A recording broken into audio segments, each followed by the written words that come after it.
Welcome to the We Are VIP podcast.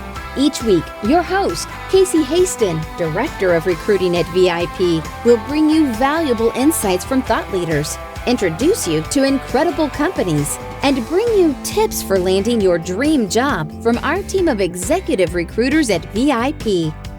And now, Casey Hasten. Welcome to the We Are VIP podcast, a podcast devoted to adding value to your career or candidate search, brought to you by VIP. I'm your host, Casey Hasten. I'm an executive recruiter, director of recruiting with VIP, and your all-around hiring guru.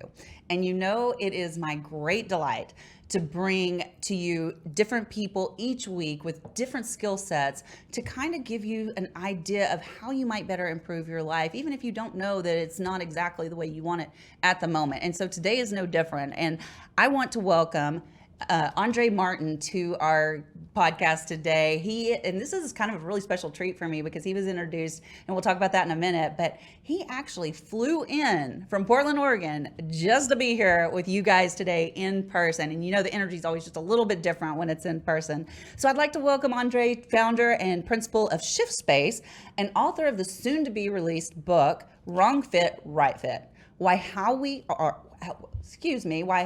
work matters more than ever.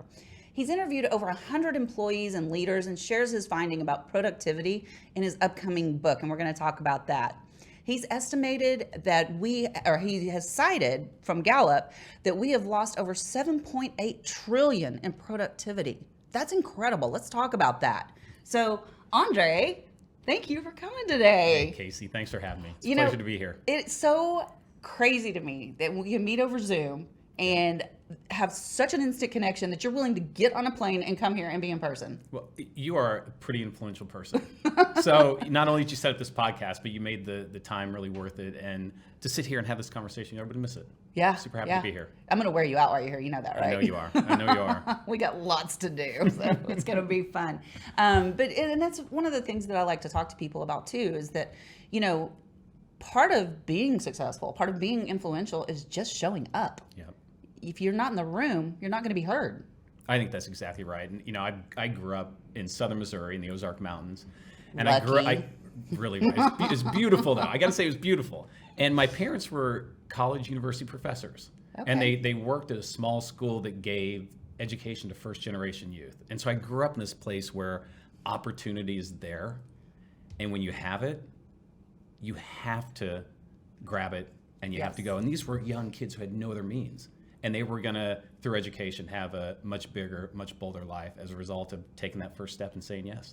It's saying yes. Mm-hmm. Absolutely. So, you know, I always like to start off the show with how we got connected. So who was the great person with the fantastic insight that put us two in the same room? So Adrian Fontaine, who works for Finn Partners out of New York City, gave me a call one day and said, hey, I have a fantastic podcast for you. Mentioned your name, and then we hooked up about a week later. Yeah, and here we are. It's been a couple of months in the making? A couple months, I think. Okay. Yeah. So tell us about you. Why was I so excited to have you on the podcast? So where do I start? So I'm first and foremost a husband and a father. So I have a wonderful wife, 2 kids who are both in college now. So I'm an empty nester as of August. Isn't it great? We'll see. Any suggestions you give me, I'm willing to take them. Unplug the phone. I'm also in my day-to-day work, I'm an organizational psychologist. I've been the chief talent or chief learning officer at brands such as Google, Target, Nike, Mars Incorporated. I started my career at a place called the Center for Creative Leadership, which is one of the biggest executive leadership. I just love the name of that. Isn't that great? Yeah. Executive leadership sort of companies in the world. And I've had this unbelievable journey of just being given like the humble chance to make big companies feel small or make work just a little bit easier for people. And so it's just been, I mean, coming from the Ozark Mountains, a town of 600 people, everything's just been a cherry on top. So that is pretty small, 600 people. I also came from a very small town, believe it or not. Whereabouts? I'm not going to say the name of the town, but it's North Texas. Okay. But very small. And Okay. so it was kind of a shocker when I got to Dallas and I'm like, whoa, you know, we're the country roads. Now, you don't have to name the name, but you should know I spent about 2 years living north of Dallas Okay. in a place called Denton, Texas. Oh, I know exactly where Denton is. My mom, after my parents got divorced, she decided to go build a bigger life for herself, and she got her PhD at Texas Women's University. Wow. So I have an affinity for Texas. Spent Yeah. 7th and 8th grade years living in Denton at a school that was 3 times the size of my town. Right? Yep. Yeah. And then you've got University of North Texas there. Is that where she went to school? She went to Texas Women's. Okay. And then I went to soccer camp at North Texas. Okay. Every summer. Yeah. I did not know that about you. Yeah. You got a little Texas in you. Little Texas in me for sure. So tell me about your company, Shift Space. What do you do? How do you help people? So Shift Space originated just with me after this string of really big jobs in these big companies, wanting to kind of move away from being what I call a professional meeting attendee and get